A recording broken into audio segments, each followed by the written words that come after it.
উপস্থিত মুহতারাম সম্মানিত মুসল্লিন কিরাম, সর্বপ্রথম মহান রব্বুল আলামিনের দরবারে শুকরিয়া জ্ঞাপন করি। মহান রব্বুল আলামিন আমাদেরকে সুস্থ শরীরে দুনিয়াবী সকল প্রকার ফিতনা ফাসাদ থেকে মুক্ত করে পবিত্র সালাতুল জুমআ আদায়ের উদ্দেশ্যে মসজিদে আসার এবং বসার তৌফিক দিয়েছেন। এজন্য সকলে দিল থেকে খুশি হয়ে পড়ি আলহামদুলিল্লাহ। দরুদ সালাম বর্ষিত হোক প্রিয় নবী হযরত মুহাম্মদুর রাসূলুল্লাহ সাল্লাল্লাহু আলাইহি ওয়াসাল্লামের প্রতি, যার আদর্শের মধ্যে রয়েছে ইহকালীন কল্যাণ আর পরকালীন মুক্তি ও নাজাত। সেই নবীর নামে আবার সংক্ষিপ্ত আকারে বলি সাল্লাল্লাহু আলাইহি ওয়াসাল্লাম। সম্মানিত প্রিয় উপস্থিতি, আল্লাহ পাক রব্বুল আলামিন পবিত্র কোরআনুল কারীমের মধ্যে মানুষের এহেন কোনো বিষয় নাই যেটা আল্লাহ তাআলা বলেন নাই। মানুষের প্রতিটি প্রয়োজনীয় বিষয় আল্লাহ তাআলা সবিস্তারে পুরো পবিত্র কোরআনুল কারীমের মধ্যে বর্ণনা করেছেন। আল্লাহ পাক রব্বুল আলামিন বলেন, হাদা বায়ানুন লিন-নাস। এই কোরআন এটা গোটা বিশ্বের সকল মানুষের জন্য বয়ান এবং তাফসীরাল লিকুল্লি শাই ওয়া হুদা ওয়া রাহমা। এই কোরআন প্রতিটা বিষয়ের সুবিস্তারিত ব্যাখ্যা এবং এই কোরআন মানুষের জন্য পথ প্রদর্শক, এই কোরআন মানুষের জন্য রহমত। সুতরাং এই কোরআনের মধ্যে মানুষের যাবতীয় সকল বিষয়ের সমাধান আল্লাহ তাআলা দিয়েছেন। পবিত্র আল্লাহ তাআলা যে 12 মাস দিয়েছেন, এই 12 মাসের মধ্যে অন্যতম মাসগুলো হচ্ছে ওয়াজকুরুল্লাহা ফি আইয়ামিন মা'দুমাত আলা মা রাযাকাহুম মিন বাহিমাতিল আন'আম। আল্লাহ বলেন, তোমরা নির্দিষ্ট কিছু মাসে বিশেষভাবে আল্লাহর ইবাদত করো। তার মধ্যে হজের 3 মাস, হজের 3 মাস, হজের যেটাকে হজের মৌসুম বলা হয়। তো হজের মৌসুম এখন চলছে। হজের মৌসুম যেহেতু চলছে, হজের মূল কার্যক্রম যখন হবে তখন তো একটা মূল সময় আমরা জানবই, কিন্তু এর আগে থেকে জিলহজ মাসের কিছু গুরুত্ব, কিছু ফজিলত, জিলহজ মাসের প্রথম 10 দিন যেটা অত্যন্ত গুরুত্বপূর্ণ, এটা আমাদের জানা দরকার। জিলহজ মাসের প্রথম 10 দিন সম্পর্কে আল্লাহ পাক রব্বুল আলামিন পবিত্র কোরআনুল কারীমের সূরা ফাজরের শুরুতেই বলেছেন, ওয়াল ফাজরি ওয়া লায়ালিন আশর। ফজরের কসম, ওয়া লায়ালিন আশর, এবং রাতের কসম, ওয়া লায়ালিন আশর। আল্লাহ 10 রাতের কসম খেয়েছেন, ফজরের কসম খেয়েছেন এবং 10 রাতের কসম খেয়েছেন। এই 10 রাত কোন 10 রাত? সাহাবায়ে কেরামের মধ্য থেকে আব্দুল্লাহ ইবনে আব্বাস রাদিয়াল্লাহু তাআলা আনহু সহ আরো অনেক সাহাবীরাই বলেছেন, এই 10 রাত দ্বারা উদ্দেশ্য হচ্ছে জিলহজ মাসের প্রথম 10 দিন 10 রাত। ওয়াশ-শাফঈ ওয়াল ওয়াতর, আল্লাহ পাক রব্বুল আলামিন জোড়া সংখ্যা, জোড়া মানে হচ্ছে 10 জোড়া সংখ্যা, এই 10 এর সংখ্যার কথা আল্লাহ তাআলা বলেছেন, বেজোড়ের সংখ্যার কথা বলেছেন। আল্লাহ এগুলোর শপথ খেয়ে বলেন যে এই যে 10 রাত, এই 10 রাত কতটা গুরুত্বপূর্ণ। আল্লাহর হাবিব সাল্লাল্লাহু আলাইহি ওয়াসাল্লাম বুখারী বর্ণনায় বলেন, মা মিন আইয়ামিন আল আমালুস সালিহু ফিহা আহাব্বু ইলাল্লাহি মিন হাযিহিল আইয়ামিল 10। আল্লাহ রাসূল বলেন, যত দিন আছে এই সকল দিনের মধ্য থেকে যে দিনগুলোর মধ্যে নেক আমল করা হয়, ওই দিনগুলোর মধ্যে আল্লাহর কাছে সবথেকে বেশি প্রিয় দিন হচ্ছে জিলহজের প্রথম 10 দিন। সুবহানাল্লাহ। তার মানে 365 যে দিন রয়েছে, এই 365 দিনের মধ্যে আল্লাহর কাছে সবথেকে বেশি প্রিয় হচ্ছে জিলহজ মাসের প্রথম 10 দিন। ক্বালু ইয়া রাসূলুল্লাহ, এই কথা শোনার পরে সাহাবায়ে কেরাম রাসূলকে প্রশ্ন করলেন, ও আল্লাহর হাবিব, ওয়ালাল জিহাদু ফি সাবিলিল্লাহ। সাহাবায়ে কেরাম বললেন, ও আল্লাহর হাবিব, আমরা তো জানি সব থেকে বেশি নেকি হয়, সব থেকে বেশি সওয়াব পাওয়া যায় জিহাদের ময়দানে যুদ্ধে অবতীর্ণ হলে, কোরআনের জন্য যুদ্ধে গেলে সব থেকে বেশি নেকি হয়। কিন্তু আপনি বলতেছেন যে না, ওয়ালাল জিহাদু ফি সাবিলিল্লাহ, আল্লাহর রাস্তায় জিহাদের থেকেও বেশি নেকি আল্লাহ দান করবেন কখন? জিলহজ মাসের প্রথম 10 দিন। সাহাবায়ে কেরামের কাছে এটা খুব আশ্চর্যজনক মনে হয়েছে। আসলে এটা কেমন কথা, জিহাদের থেকেও কি কোনো বড় আমল আছে? আল্লাহ রাসূলকে বলা হলো, আইয়ুল আ'মালি আহাব্বু ইলাল্লাহ, আল্লাহর কাছে সবথেকে প্রিয় আমল কোনটি? আল্লাহ রাসূল বলেন, as-সালাতু লিওয়াক্তিহা, সময় মতো নামাজ আদায় করা। তারপরে হচ্ছে যে ওয়ালাল জিহাদ, আল জিহাদু ফি সাবিলিল্লাহ, আল্লাহর রাস্তায় জিহাদে যাওয়া আল্লাহর কাছে খুব প্রিয় আমল। এত প্রিয় আমল, এইজন্য সাহাবায়ে কেরামের কাছে আশ্চর্য মনে হলো যে আমরা শুধু দিনে রাতে আমল করব আর এত সুযোগ সুবিধা, এটা জিহাদের ময়দানের থেকে বেশি নেকি পাওয়া যাবে? আল্লাহ রাসূল বলেন হ্যাঁ, কিন্তু ওয়ালাল জিহাদু ফি সাবিলিল্লাহ, ক্বালা আল জিহাদ ওয়ালাল জিহাদু ফি সাবিলিল্লাহ ইল্লা রাজুলুন খারাজা বিনাফসিহি ওয়া মালিহি ফালাম ইয়ারজি' মিন যালিকা বিশাইইন।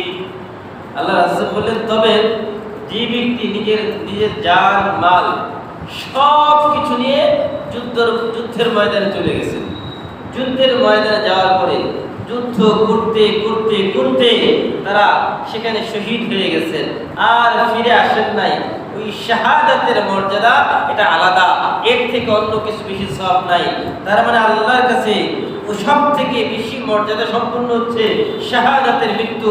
শাহাদাতের মৃত্যু মানে হচ্ছে, আমাদের সমাজে তো শাহাদাত মনে করি আমরা গণতন্ত্রের জন্য মারা গেলেও শহীদ মনে করি, নিজে ব্যক্তিগতভাবে নানান কাজে গিয়ে মারা যায় এটাও শহীদ মনে করি। কিন্তু শহীদ একমাত্র আল্লাহ রাসূল বলেছেন কয়েক শ্রেণীর শহীদ আছে, তার মধ্যে সর্বশ্রেষ্ঠ শহীদ হচ্ছে যারা আল্লাহর কোরআনের জন্য, শুধু একমাত্র আল্লাহর জন্য, দ্বীন প্রতিষ্ঠার জন্য জিহাদে যায় এটা। কিন্তু 2-4 জন মানুষ মারলো আর মুজাহিদ হয়ে গেল এমনটা না। এক জায়গায় গেল, বাস গিয়ে 2টা বোমা মারলো আর শহীদ মুজাহিদ হয়ে গেল এমনটা না, বরং এটা আলাদা একটা মর্যাদা আছে, এটা কিছু শর্ত আছে কখন মুজাহিদ হওয়া যাবে, মুজাহিদ যুদ্ধের জন্য কি কি ব্যবস্থা প্রয়োজন, কিছু শর্ত রয়েছে। তো ভাইরা আমার, এই জন্য আল্লাহর কাছে জিলহজ মাসে 10 দিনের সমকক্ষ অন্য আর কোনো দিন নাই। অন্য আরেক হাদিসের মধ্যে আল্লাহর হাবিব বলেন, মা মিন আইয়ামিন আ'যামু ইনদাল্লাহ ওয়া আহাব্বু ওয়া লা আহাব্বু ইলাইহি আল-আমালু ফীহি মিন হাযিহিল আইয়ামিল 10। আল্লাহ রাসূল বলেন যে যত দিন রয়েছে এই সকল দিনের মধ্যে আল্লাহর কাছে সবথেকে প্রিয় দিন হচ্ছে এই 10 দিন জিলহজ মাসের। ওয়ালা আহাব্বু ইলাইহি আল-আমালু ফীহিন্না, এবং যত দিনের মধ্যে নেক আমল করা হয় এই সকল নেক আমলের দিনগুলোর মধ্য থেকে আল্লাহর কাছে সবথেকে প্রিয় হচ্ছে ওই 10 দিনের নেক আমল। ফাকফিরু ফীহিন্না, এবার আল্লাহর হাবিব বললেন তোমাদের কাছে আমল দিচ্ছি, এই 10 দিন তোমরা কি কি আমল করবে? ফাকফিরু ফীহিন্না, তোমরা এর মধ্যে বেশি বেশি করে নেক আমল করো। মিনাত তাহলিল ওয়াত তাকবীর ওয়াত তাহমিদ, বললো বেশি বেশি লা ইলাহা ইল্লাল্লাহ, পারেন না সবাই?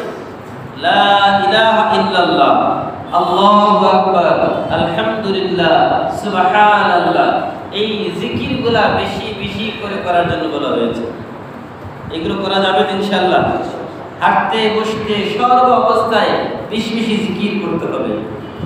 এবং এই জিলহজ মাসে এক একটা রোজা আল্লাহর কাছে এত বেশি প্রিয় যে আল্লাহর হাবিব সাল্লাল্লাহু আলাইহি সাল্লাম আরেক হাদিসের মধ্যে বলেছেন যে জিলহজ মাসের এক একটা দিন, এক একটা রাত আল্লাহর কাছে শবে কদরের রাতের থেকেও বেশি উত্তম। বলে সুবহানাল্লাহ। একটা শবে কদর পেয়ে গেলেন তো আপনি 1000 মাসের রাতের চেয়েও বেশি ইবাদত করলেন। তো একটা শবে কদর আমাদের জীবনে কখনো আসবে কি না আসবে নাকি কেউ বলতে পারবো? বলেন তো, কেউ বলতে পারবো? বয়স মনে করেন 50-60 যাই হয়েছে, আমরা কি নিশ্চিত করে কেউ বলতে পারি যে আমি শবে কদর পেয়ে গেছি, এটা কি বলা সম্ভব আছে? সম্ভব না। কিন্তু একটা শবে কদরের রাতের আমল আল্লাহর কাছে 83 বছর 4 মাসের আমলের থেকেও বেশি উত্তম। তো আল্লাহর হাবিব বলেন এই 10ই জিলহজের 1 তারিখ থেকে 10 তারিখ পর্যন্ত এক একটা দিনের মর্যাদা ওই শবে কদরের রাতের সমান। বলি সুবহানাল্লাহ। তার মানে কি নির্দিষ্ট আপনি এক রাত আমল করবেন, আপনার 83 বছর 4 মাসের নেক আমল আল্লাহ আপনাকে দিয়ে দিন। বলি সুবহানাল্লাহ। ভাইরা আমার, শবে কদর তো অনিশ্চিত, কিন্তু জিলহজের 1 থেকে 10 তারিখের নিশ্চিত, কোনো সন্দেহ নাই। আল্লাহর হাবিব বলেছেন কোনো সন্দেহ নাই। এই যে এত বিশাল আল্লাহ সুযোগ দিলেন, এর মধ্যে বিশেষভাবে আল্লাহ রাসূল বলেছেন জিলহজ মাসের 9 তারিখ। জিলহজ মাসের কয় তারিখ? 9 তারিখ। যেই দিনকে বলা হয় ইয়াউমে আরাফা, ওই ইয়াউমে আরাফার দিন আমরা রোজা রাখবো। রোজা রাখলে কি লাভ? সিয়ামু ইয়াউম আরাফা আহতাসিবু আলাল্লাহ আন ইউকাফিরা আস-সানাতাল্লাতী ক্বাবলা ওয়াস-সানাতাল্লাতী বা'দা। আল্লাহর হাবিব বলেন যে ব্যক্তি 9 তারিখ ইয়াউমে আরাফা, আরাফার দিন রোজা রাখবে, আমি আশা করি আল্লাহর কাছে যে আল্লাহ তাআলা তার আগে এবং পরে পুরা 2 বছরের জীবনের সব গুনাহ মাফ করে দিবে। সুবহানাল্লাহ। কয় বছরের? আগের এবং পরের। এখন বলুন হুজুর পরে গুনাহ করব কিনা, বাঁচবো কিনা, এটারই তো গ্যারান্টি নাই। আবার কিসের কি? পরের 1 বছরের গুনাহ মাফ করা মানে হচ্ছে, ভালো করে বুঝেন, আল্লাহ তাআলা আপনার হায়াত বাড়িয়ে দিবেন। আর যদি এর আগে আপনি ইন্তেকাল করেন, আপনার তো গুনাহ মাফ হওয়ার কারণে আল্লাহ আপনাকে বিনা হিসাবে জান্নাত দিয়ে দিবে। সুবহানাল্লাহ। এত বড় একটা সুযোগ কি ছাড়া যাবে? তাহলে আমরা জিলহজ মাসের 9 তারিখ ইয়াউমে আরাফা, এটা নিয়ে অনেক কথা আছে। কেউ বলে হুজুর মক্কার সাথে মিল রেখে রাখতে গেলে তো আমাদের এখানে 8 তারিখ হয়ে যায়, নাহলে তো আমাদের এখানে 9 তারিখ হয়ে যায়। তাদের সাথে তো মিল নাই। ভাই, কোন দেশের সাথে কোন দেশের মিল নাই। আপনি এইগুলো বুঝতে গেলে অনেক সমস্যা আছে, লম্বা আলোচনা। আর এই আলোচনায় আপনাদের খুব বেশি লাভ হবে না। আপনাদের যেটা হবে, আপনাদের আমল নষ্ট হবে। এজন্য আপনাদের কাজ হচ্ছে উলামায়ে কেরামের কাছ থেকে হাদিস অনুযায়ী জেনে আমল করা, বাস এটা হচ্ছে আপনাদের দায়িত্ব। আপনাদেরকে একজন এসে বলবে যে আজকে 8 তারিখ, আজকে ইয়াউমে আরাফা হবে কেন? ওই যে দেখো মক্কায় লাইভ টেলিকাস্ট দেখা যাচ্ছে, ইয়াউমে আরাফা চলছে, আর এখানে আমরা এখন ইয়াউমে আরাফায় নাই। আপনাদেরকে এইভাবে নানান বোঝানোর চেষ্টা করবে। তাহলে বলেন, যদি এটাই হয় তাহলে মক্কার সময়ের সাথে আমাদের সময়ের মিল পার্থক্য আছে না? তাদের ফজরের নামাজ আর আমাদের ফজরের নামাজ এক সময়, তাদের জোহরের নামাজ আমাদের জোহরের নামাজ এক সময়, তাদের আসর, তাদের মাগরিব, তাদের ইশা আমাদের সাথে কি মিল আছে? যদি সব মিল রাখতেই চাও তাহলে তাদের সাথে আমাদের 3 ঘন্টার যে ব্যবধান, আমরা যখন ফজর করি তখন তাদের এখানে কি থাকে? রাত থাকে। দেখা যায় এই যে যখন আমাদের এখানে মাগরিব, তখন তাদের এখানে আসর করা হয় না। তার মানে হচ্ছে তুমি যদি রোজা রাখতে চাও তাহলে তাদের আগে তোমাকে পরের দিন ইফতার করতে হচ্ছে, তোমার সাথে তাদের মিল হবে না। তো এই জন্য হাদিসের মধ্যে আসছে ইয়াউমে আরাফা যেই দেশে আছে ওই দেশে ইয়াউমে আরাফা কয় তারিখ? 9 তারিখ।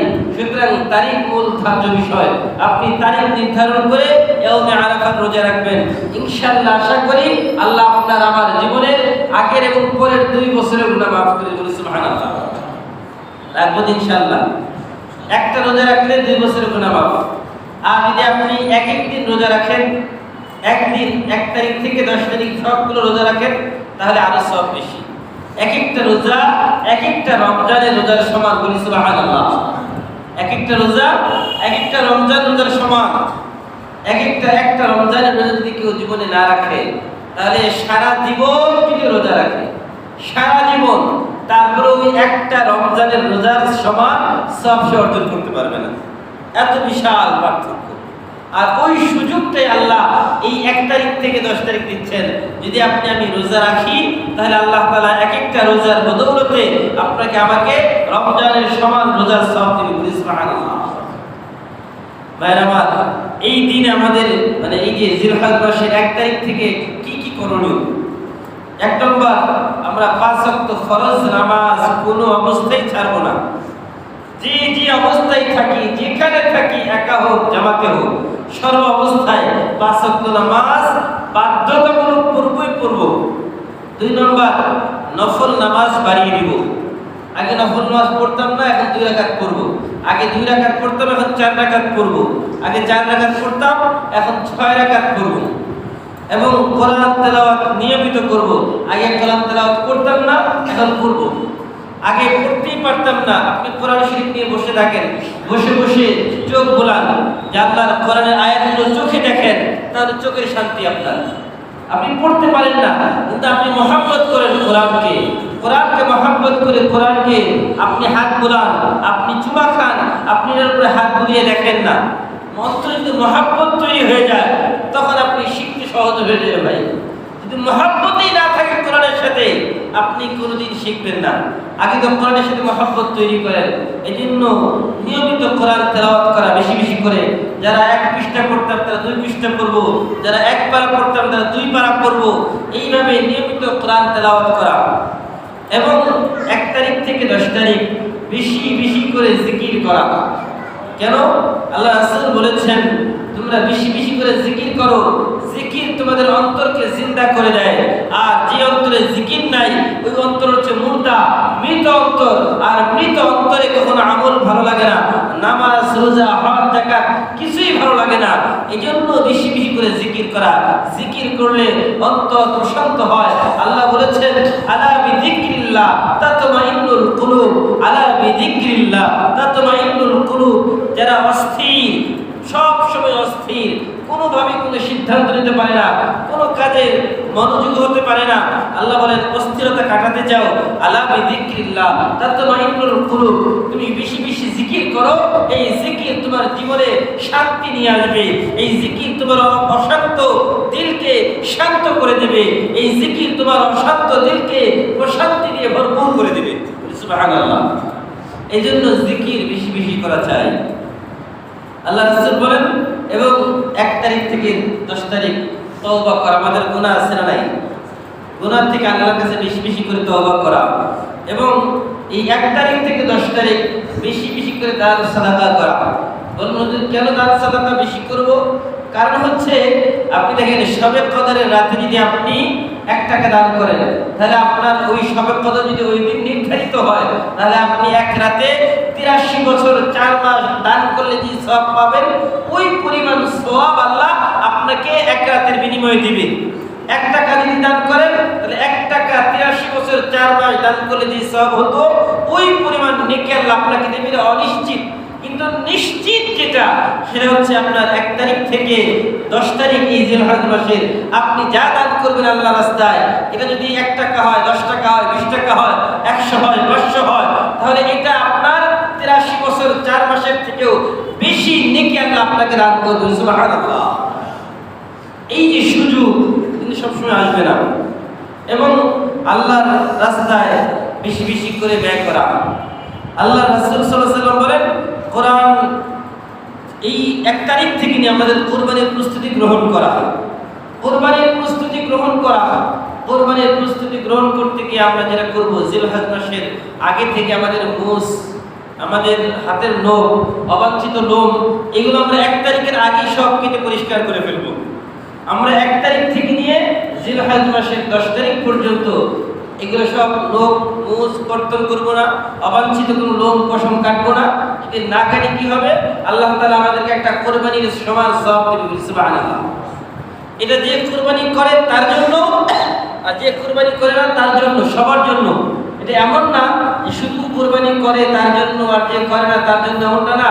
বরং এটা যদি কেউ মানে, আল্লাহ তাকে আলাদা তাকে সওয়াব দিবে। বলি সুবহানাল্লাহ। এই জন্য 1 তারিখের আগেই আমরা আমাদের নখ, মুস, তারপর অবঞ্চিত লোম সব কেটে পরিষ্কার হয়ে যাব। আমরা দেখা যায় ঈদের আগে সেলুনে এত ভিড়, একদম ভিড়ে দেখা যায় ওইদিকে থাকা যায় না, সারা রাত সেলুনে কাজ করে শেষ করা যায় না। অথচ নিয়ম হচ্ছে ঈদুল আজহার নামাজ আদায় করে তারপরে এগুলো পরিষ্কার পরিচ্ছন্ন করা। আপনার যদি মুস বড় হয়ে যায়, আপনি নামাজের পরে কাটবেন, তাহলে একটা সওয়াব পাবেন। আপনি মনে করেন 9 দিন কাটলেন না, কিন্তু ঈদের আগে দিয়ে কেটে ফেললেন, তাহলে কিন্তু এই যে শেষ সময়কে বঞ্চিত হয়ে গেলেন। বুঝতে পারছেন বিষয়টা? আল্লাহ আপনাকে দেখবে যে আপনি আল্লাহর বিধানটা পালন করতেছেন। আপনি ভাবতেছেন একটু মুছটা বড় হয়ে গেছে, একটু সেভ না করলে কেমন হয়, একটু পরিষ্কার পরিচ্ছন্ন হই, কিন্তু আল্লাহর কাছে এইভাবে না। আল্লাহর কাছে আপনি গত 9 দিন যেভাবে ছিলেন ওইভাবে সে হাজিরা দেন ইতলা চায়। এই হাজিরা দিয়ে তারপরে গিয়ে আপনি পরিষ্কার হন, আপনি নখ কাটেন, মুছ কাটেন, অবাঞ্ছিত লোম কেটে পরিষ্কার হন। তাহলে হবে কি, আপনার কুরবানি কবুল হওয়া না হওয়া সম্ভাবনা আছে, কারণ অর্থের ভেজাল নাকি হালাল এটাও সম্ভাবনা আছে। কিন্তু আপনি একটা কবুল কুরবানির সব থেকে বঞ্চিত হবেন না যদি এই ছোট্ট আমলটা করতে পারি। বলি সুবহানাল্লাহ। এই সুযোগ হাতছাড়া করা উচিত না। যেটা নিশ্চিত এটা কি ছাড়া উচিত বলেন তো আপনারা? এটা ছাড়া উচিত না। আর যেটা অনিশ্চিত এটা আমরা করি, আর যেটা নিশ্চিত এটা আমরা ছেড়ে দিই। যেন ভাইরা আমার নিশ্চিতটাকে ধরি, আর অনিশ্চিতটা তো করবোই, যেন সেটাও নিশ্চিত হয় এর পরিকল্পনা করতে হবে। কুরবানির প্রস্তুতি গ্রহণ করা এবং 1 তারিখ থেকে 10 তারিখ পর্যন্ত বেশি বেশি দুরূদ শরীফ পড়া। বলেন কি পড়া? এই দুরূদ শরীফ সবথেকে সর্বোত্তম দুরূদ হচ্ছে নামাজে যে দুরূদটা পড়ি, এটাকে বলা হয় দুরূদ ইব্রাহিম। এটা অনেকের কাছে অনেক বড় মনে হয় যে হুজুর এত বড় দুরূদ শরীফ কি সবসময় পড়া যায়? তাও তখন আমরা বলি যে আল্লাহুম্মা সাল্লি আলা মুহাম্মাদিন নাবিয়্যিল উম্মি ওয়া আলা আলিহি ওয়া সাল্লিম তাসলিমা। হুজুর এটাও বড় হয়ে যায়।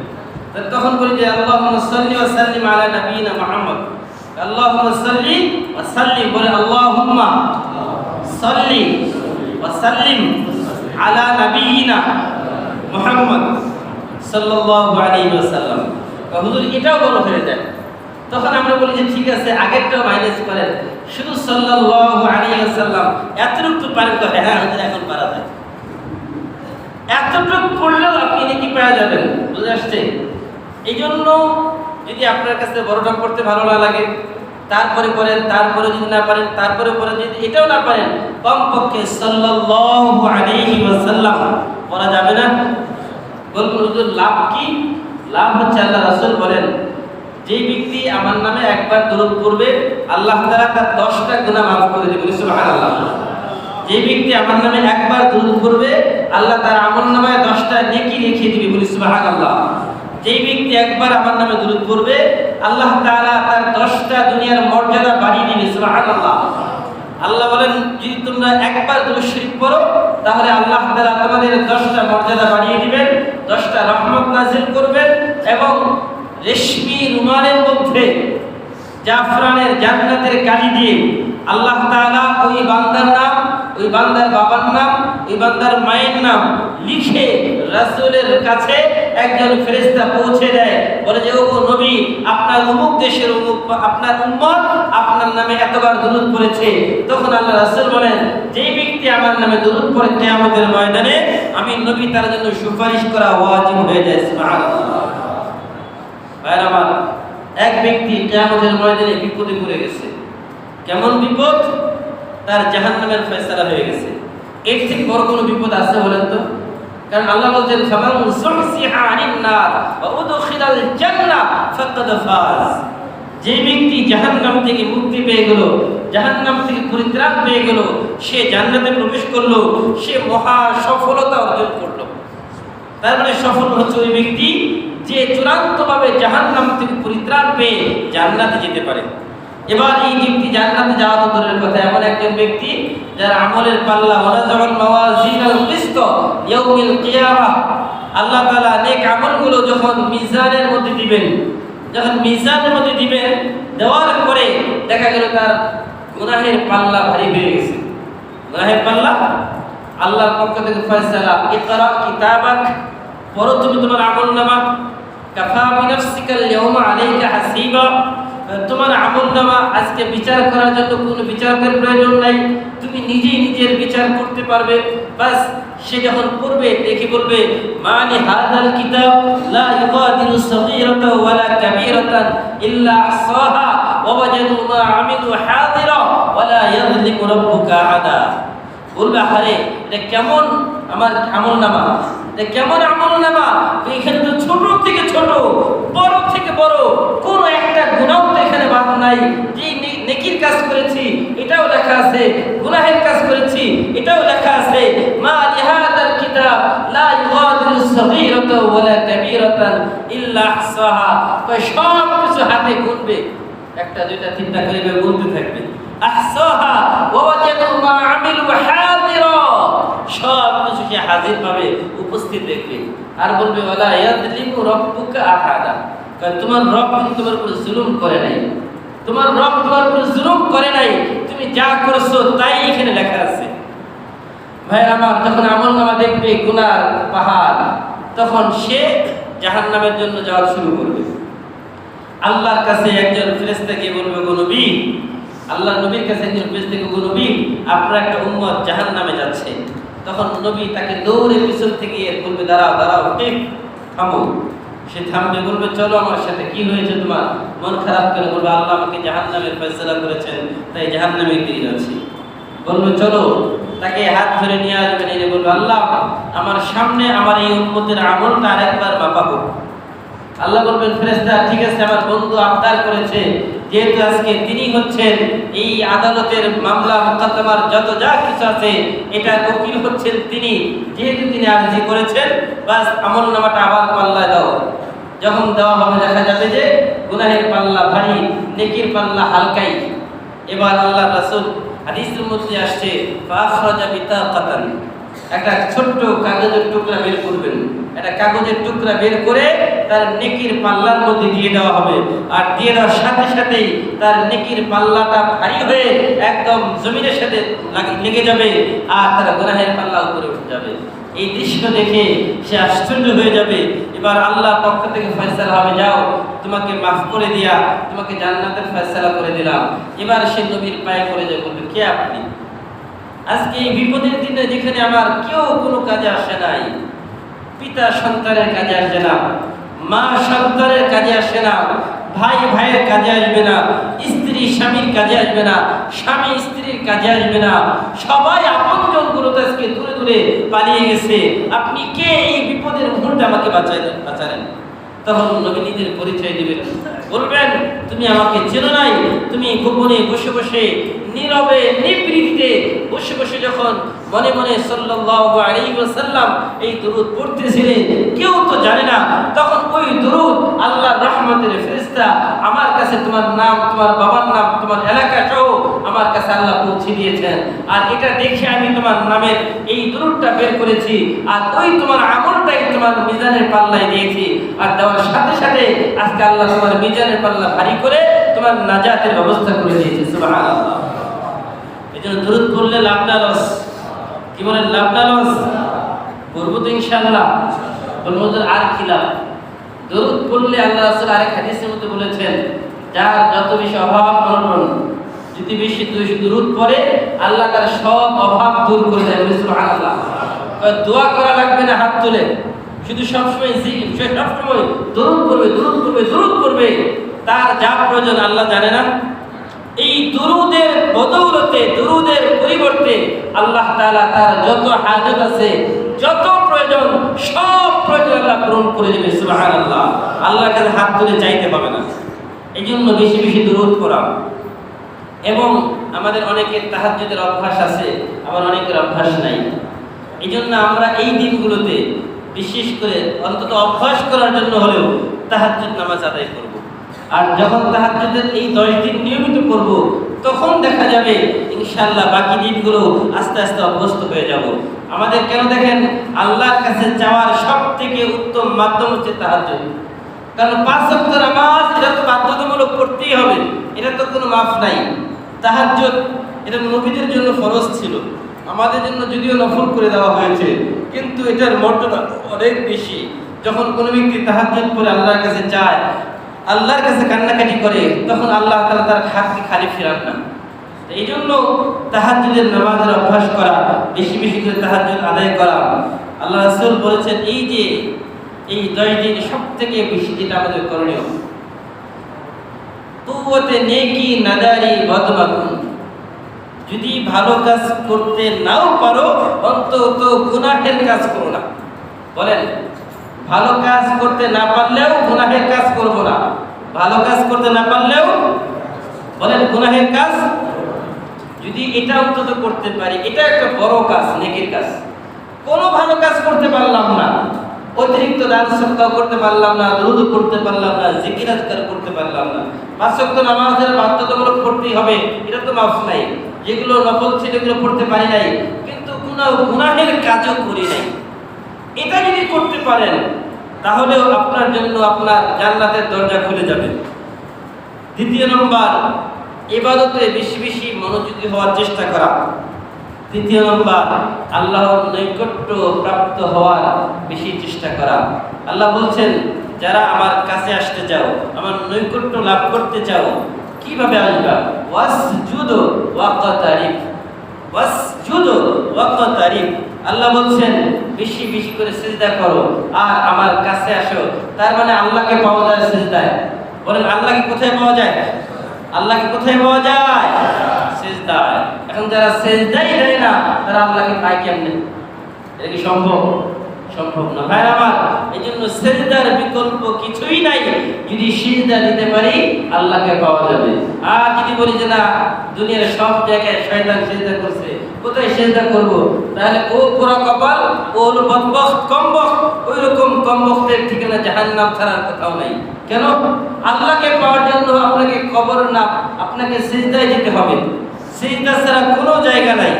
এখন সিজদা যদি দেন কবরে, সিজদা দেন মাজারে, সিজদা দেন পীর বাবার পায়ে, তাহলে কি হবে নাকি? সিজদার হক একমাত্র আল্লাহ। বলেন সিজদার হক একমাত্র কার?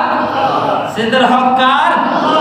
আল্লাহ রাসূল বলেন, যদি আল্লাহ তাআলা দুনিয়াতে কাউকে সিজদা করার পারমিশন দিতেন, তাহলে আল্লাহ তাআলা স্ত্রীদেরকে বলতেন, ও দুনিয়ার স্ত্রীরা ভালো করে শোনো, আল্লাহ তাআলা যদি কাউকে দুনিয়াতে আল্লাহ ছাড়া অন্য কাউকে যদি সিজদা করার অনুমতি দিতেন, দুনিয়ার সকল স্ত্রীদেরকে বলতেন, তোমরা স্বামীর পায়ে পড়ে থাকো, স্বামীর পায়ে সিজদা করো, স্বামীর পায়ে চুমু খাও, কারণ ওই স্বামীর পায়ের নিচে তোমার জান্নাত, ওই স্বামী হচ্ছে তোমার একমাত্র ভরসা। এই জন্য আল্লাহ রাসূল বলেছেন, দুনিয়াতে আল্লাহ ছাড়া কাউকে সিজদা করার পারমিশন নাই। আর সাহাবায়ে কেরাম বলেছেন, ও আল্লাহর হাবিব, দুনিয়ার অন্যান্য উম্মতেরা তো তাদের নবীদের পায়ে সিজদা করেছে, আমরা আপনার পায়ে সিজদা করতে চাই, আমরা আপনাকে সিজদা করতে চাই। আল্লাহ রাসূল বলছেন, না, এটা তোমরা করো না। শুধু এটা আমাকে জীবিত অবস্থায় না, লা তাত্তাখিযুল কুবুর মাসাজিদ, তোমরা দুনিয়ার কোন কবরকেও সিজদার জায়গা বানিও না, কোন মাজারকে সিজদার জায়গা বানিও না। যদি বানাও এটা শিরক। আর এই শিরক যারা করে তাদের জীবনে যত নেক আমল থাকুক, 100 বার হজ করুক, 80 বার হজ করুক, সে সারা জীবন দান সাদাকা করুক, একটা শিরক থাকলে তার জীবনে সব আমল নষ্ট। আনতাহবাতু আমালুকুম ওয়া আনতুম লা তাশউরুন, তোমার সব আমল ধ্বংস হয়ে যাবে, তুমি টেরও পাবে না। আল্লাহ বলছে আনতুম লা তাশউরুন, কোনো শুউর নাই, কোনো কিছুই বুঝবে না সে কিভাবে আমল নষ্ট হয়ে গেল। এজন্য আল্লাহর কাছে বেশি বেশি করে চাইতে হবে, আল্লাহর কাছে বেশি বেশি সিজদা করতে হবে। আর সিজদা করা, বেশি করার অর্থ আবার এটা বুঝবেন না যে হুজুর শুধু বেশি বেশি সিজদা করব না। সিজদা করার অর্থ হচ্ছে আপনি নিয়ম অনুযায়ী নামাজ আদায় করবেন, নফল পড়বেন, আপনি দীর্ঘ সময় সিজদায় বেশি বেশি দোয়া করবেন। নামাজের অনেক দোয়া করা যায়, যেই দোয়াগুলো আপনি সিজদায় করবেন, আপনি তাশাহুদে বসে বসে দোয়া করবেন, তাহলে হবে কি, আপনার হাত তোলার দোয়ার প্রয়োজন নাই। ওই দোয়া যেটা করবেন এটা নিশ্চিত কবুল, মনে রাখবেন। এই জন্য আল্লাহ নবী সবথেকে বেশি চেয়েছেন সিজদায়, সবথেকে বেশি চেয়েছেন কোথায়? সিজদায়। এই জন্য আমরাও বেশি বেশি দোয়া শিখবো, যে দোয়াগুলো আল্লাহ নবী সিজদায় করতেন এগুলো আমরাও করবো। আর যদি করতে পারি ইনশাআল্লাহ, তাহলে আমাদের ভাগ্যকে পরিবর্তন করার প্রয়োজন নাই, আল্লাহ আমাদের ভাগ্য পরিবর্তন করে দিবেন। ভাইরা আমার, গত সপ্তাহে বলেছিলাম যে আমাদের মসজিদের যে টয়লেটের কাজ চলছে, যেহেতু বলেছিলাম যে মসজিদের টয়লেটের কাজ চলছে, দেখেন আল্লাহ পাক রব্বুল আলামিন বলেছেন, আল্লাযীনা ইউনফিকুনা ফিস সাররা'i ওয়াদ দাররা'i ওয়াল কাযিমিনাল গায়জ ওয়াল আফিনা আনিন নাস ওয়াল্লাহু ইউহিব্বুল মুহসিনিন। যারা সুখে দুঃখে সর্ব অবস্থায় গোপনে প্রকাশ্যে আল্লাহ রাস্তায় দান করে, আল্লাহ বলেন আল্লাহু ইউহিব্বুল মুহসিনিন, আল্লাহ এই লোকগুলোকে ভালোবাসেন। বলি সুবহানাল্লাহ। কে ভালোবাসেন? আল্লাহ। আল্লাহ যদি কাউকে ভালোবাসেন তাহলে তার কোনো সমস্যা আছে? কোনো সমস্যা নাই। এই জন্য গত সপ্তাহে বলেছিলাম যে আমাদের এই কাজের জন্য যে যা পারি নিয়ে আসবো, বলেছিলাম তো নাকি আপনাদেরকে বলি। এই জন্য আমাদের বেশ কিছু টাকা পয়সা খরচ হয়ে গেছে, মসজিদ ফান্ডে কোনো টাকা নাই। যেটা দিয়ে অতিরিক্ত কাজ করবে। যে কাজগুলো করা হচ্ছে আমিও বলছি যে করতে থাকেন, ঋণ হোক, মুসল্লিরা তো আছে ইনশাআল্লাহ আপনাদের পাশে থাকবে, আপনাদেরকে তো ছেড়ে যাবে না। এই জন্য কমিটি বললো যে ঠিক আছে, টয়লেটের অবস্থা খুব বেহাল অবস্থা ছিল, এখানে মুসল্লিরা যেতেই পারে না, যাওয়ার উপযোগী ছিল না। এই জন্য তিনারা এটাকে ভেঙে সুন্দর করে আবার করতেছেন। এই জন্য বেশ কিছু টাকা পয়সা খরচ হচ্ছে। আর আরেকটা সুযোগ আপনাদেরকে বলছি, অনেকের টাকা আছে ব্যাংকে টাকা আছে, ইন্টারেস্ট আসে, ওই ইন্টারেস্টটা আপনি খান না, এটা কোনো না কোথাও ব্যয় করে দেন, কাউকে দিয়ে দেন। তো এটার একটা গুরুত্বপূর্ণ মাসআলা বলি, যাদের টাকা ব্যাংকে রেখে দিয়েছেন 50 লাখ 20 লাখ 30 লাখ, ওই টাকা থেকে ইন্টারেস্ট আসে প্রতি মাসে মাসে, ওই টাকাটা আপনি খাওয়া হালাল, এটা হারাম, এটা আপনাকে কাউকে না কাউকে দিয়ে দিতে হবে। এই জন্য মাসআলা হচ্ছে সবথেকে গুরুত্বপূর্ণ মাসআলা এটা। আপনি ওই ইন্টারেস্টের টাকাটা আপনি মসজিদের টয়লেট, মাদ্রাসার টয়লেট, যদি কারো বাসার এরকম টয়লেট প্রয়োজন হয়, এটা হচ্ছে সবথেকে উত্তম জায়গা ওই টাকা ব্যয় করার। এরকম আমাদের অনেকে আছে, আমাদের জানা আছে, না জানাতেও আছে।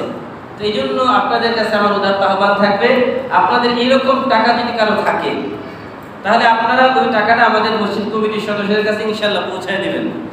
এক। দ্বিতীয় হচ্ছে, আপনারা আজকে গত সপ্তাহে যেহেতু বলেছিলাম, এটার জন্য নগদ কেউ কিছু দেওয়ার মতো আছেন কিনা? আমি খুব বেশি জোর করবো না, সময় নাই, নামাজে দাঁড়ায় যাবো। আপনারা মানে 1000, 2000, 3000 এরকম দেওয়ার কেউ আছেন কি? যেহেতু আমি মসজিদের টয়লেটের জন্য কিছু টাকা দেব, এরকম থাকলে হাত তুলে দিন, অথবা মসজিদ কমিটির সাথে দেখা করে পরেও দিয়ে দিতে পারেন। সভাপতি সাহেব আলহামদুলিল্লাহ উনি দিবেন। সভাপতি সাহেব কি দিবেন এটা কি বলবেন সবার সামনে? 5000 দিবেন, বলেন আলহামদুলিল্লাহ। যে আমাদের অন্যান্য ভাইয়েরা যারা আছে, খুব বেশি চাপ দিব না, কিন্তু ভাববেন না হুজুর ওয়াজ করবেন না, আজকে ওয়াজ আর করবো না, কারণ নামাজ সময় মতো আদায় করে নেব ইনশাআল্লাহ। এই যে ডান দিক থেকে বাম দিক থেকে 2-4 জন বলেন, অন্তত 1050 টাকা হইলে কিন্তু আমাদের কাজটা হয়ে যাবে। হাজী সাহেব কিছু বলবেন?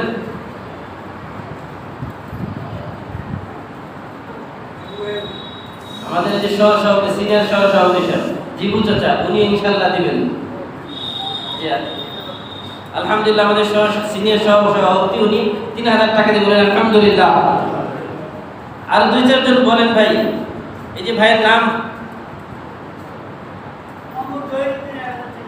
জহিরুদ্দিন চাচা, উনি 1000 টাকা দিবেন। আমাদের কমিটির সদস্য হাবিব চাচা, উনি 5000 টাকা দিয়ে বলেন আলহামদুলিল্লাহ। জি জি ভাই, 2-4 জন বলি, এইভাবে বললে ইনশাআল্লাহ হয়ে যাবে। অনেক ব্যবসায়ীরা আসছে, আমরা 2-4000, 1000, 5000 টাকা দেওয়া কিন্তু ব্যাপার না, টাকা তো খরচ করেই ফেলেন, প্রতিদিন কত টাকাই তো যায়।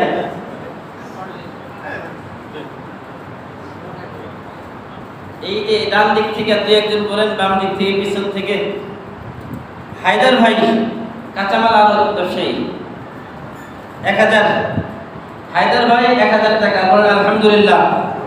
আর আছেন কি 1000 টাকা করে যদি 10 জন বলেন তাও হবে, 1000 টাকা করে দেওয়ার মতো কেউ নাই? রমজান ভাই 1000 টাকা, সবজি ব্যবসায়ী বলেন আলহামদুলিল্লাহ।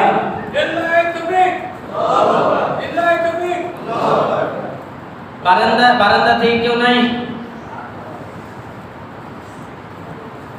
আর 2-4 জন, তাহলে ইনশাআল্লাহ আর ব্যক্তিতে হবে না, আমাদের কাজটা যেন তো শেষ হয়ে যায়। যদি আপনাদেরকে যে যত পারেন, 500 হোক, 1000, 2000, এখানে কোনো অ্যামাউন্ট নির্ধারণ নাই, যে যতটুকু পারেন সহযোগিতা করেন ইনশাআল্লাহ, যেন কাজটা শেষ হয়ে যায়। হুমায়ুন হাজী সাহেব কিছু বলবেন নাকি? আলহামদুলিল্লাহ। হুমায়ুন হাজী সাহেব 10,000 টাকা বলেন আলহামদুলিল্লাহ। লিল্লাহি তাকবীর, আল্লাহু আকবার, লিল্লাহি তাকবীর, আল্লাহু আকবার। জি জি, আর 2-1 জন, বেলাল হাজী সাহেব 1000 টাকা বলেন আলহামদুলিল্লাহ। উনি কিন্তু এবারেও হজে যাচ্ছেন, গতবার গেছেন, এবারেও বদলি হজে যাচ্ছেন। আল্লাহ তাআলা হাজী সাহেবের হজকে কবুল করেন, আমিন। আর সুলতান হাজী সাহেব কত? সুলতান হাজী সাহেব 5000 টাকা বলেন আলহামদুলিল্লাহ। আর কেউ? লিল্লাহি তাকবীর, লিল্লাহি তাকবীর। কত? ফজল চাচা কাপড় ব্যবসায়ী, আমাদের মসজিদ কমিটির সদস্য, 5,000 টাকা বলেন আলহামদুলিল্লাহ। আপনারা দেখতেছেন কমিটির সদস্যরাই বলতেছে, আপনারা কেউ বলতেছেন না। ভাই কমিটির সদস্যরাই কি এটার জন্য দায়ী বলেন তো? আপনারা যদি না দেন তাহলে কমিটির সদস্য উৎসাহিত হবে না। আপনারা বললে তারা উৎসাহিত হয়ে আরো বেশি দিবে। আমাদের কিন্তু আরো সদস্য আছে। চাচা নাম বলেন। 51 চাচা নাকি? 1000 টাকা আলহামদুলিল্লাহ। মুরগি ব্যবসায়ী আলহামদুলিল্লাহ 1000 টাকা বলেন আলহামদুলিল্লাহ। আলহামদুলিল্লাহ। আর কেউ আছেন কি? ওইদিকে কে? ওর নামটা বলেন। বলেন বলেন বলেন। 51 চাচা আরতের ব্যবসায়ী 1000 টাকা বলেন আলহামদুলিল্লাহ। কেউ কিন্তু লিখতেছে না, কাগজে লেখা দরকার ছিল। এই এটা কি নাম কি নাম? 2000 নামটা নামটা কি? নামটা হুন্ডা হুন্ডা হুন্ডার শোরুম, হুন্ডা শোরুম 2000 টাকা বলেন আলহামদুলিল্লাহ। যুবক ভাইরা কেউ বলতেছে না, সব মুরব্বীরা বলতেছে। ভাইরা ব্যবসায়ী আছে, যুবকেরা যে টাকা কোথায় ব্যয় করে বুঝি না। যুবকদের মধ্যে কেউ নাই 2000 4000 এরকম দেওয়ার মতো? আসুন 1000। আমাদের কমিটির সহসভাপতি রেজা চাচা, উনি 1000 টাকা বলেন আলহামদুলিল্লাহ। আরো কেউ আছেন কি দেওয়ার মতো? আর কেউ নাই? লেখা রয়েছে এই বেটা, এই লেখা আমাদের কমিটির সদস্য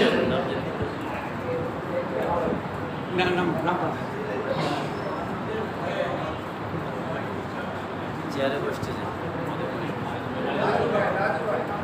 লাইজু চাচা, উনি 1000 টাকা আমাদের কমিটির সদস্য বলেন আলহামদুলিল্লাহ। ভাইরা আর কেউ নাই দেওয়ার মতো?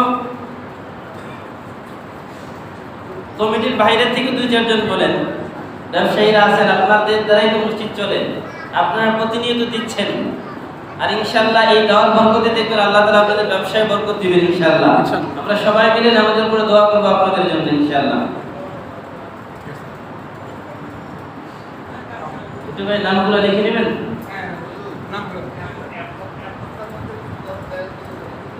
আপনারা জানেন কাজ কিন্তু চলমান, হাতে কিন্তু একদম টাকা নাই। যে কাজগুলো করা হয়েছে সেগুলো বাকিতে সব। এই জন্য যারা বলছি এগুলো ইনশাআল্লাহ আমরা দ্রুত 2-1 মধ্যে পৌঁছায় দেব ইনশাআল্লাহ। আমাদের এই যে সুলতান চাচা হাজী সাহেব, ওনার কাছে ইনশাআল্লাহ এটা সবাই পৌঁছায় দেবেন। সুলতান সাহেব যদি কেউ নগদ দিতে চান যে হুজুর 1000 না 500 দিব 200 দিব এই বাবদ, তাহলে এটা পৌঁছায় দিতে পারেন।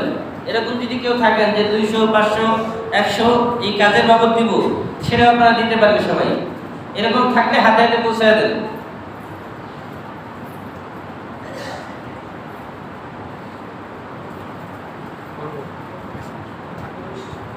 সম্মানিত ভাইরা, আগামী 1 সপ্তাহ আমি তো অনুপস্থিত থাকবো, এই জন্য আপনাদের কাছে ছুটি যাচ্ছি। কমিটির কাছ থেকে ছুটি নিয়েছি, ওনাদেরকে জানাইছি বিশেষ একটা কাজে আমি ঢাকায় যাচ্ছি। তো দীর্ঘদিন থেকে ইমামতি করতেছি, কিন্তু ইমাম প্রশিক্ষণ অনেকে জিজ্ঞাসা করে হুজুর দিয়েছেন কিনা। আসলে দেওয়ার এরকম সুযোগও হয় নাই। তো এবারে একটা সুযোগ হয়েছে, কমিটি তিনারাও বলতে হুজুর দিতে পারেন, অসুবিধা নাই, ওনারাও আমাকে সুযোগ করে দিয়েছেন। এই জন্য কমিটিকে ধন্যবাদ জানাচ্ছি যে ইমাম প্রশিক্ষণের জন্য ইনশাআল্লাহ আজকে রাতে আমি ঢাকায় যাচ্ছি 1 সপ্তাহের জন্য, বেশি না। আশা করি ইনশাআল্লাহ আগামী 2 মাসে আপনাদের সাথে আবার করব। আপনারা দোয়া করবেন আল্লাহ তাআলা যেন নিরাপদে যাওয়ার আসার তৌফিক দেয়, আল্লাহ যেন সব বিপদ থেকে হেফাজত করেন, আমিন। ইমাম প্রশিক্ষণ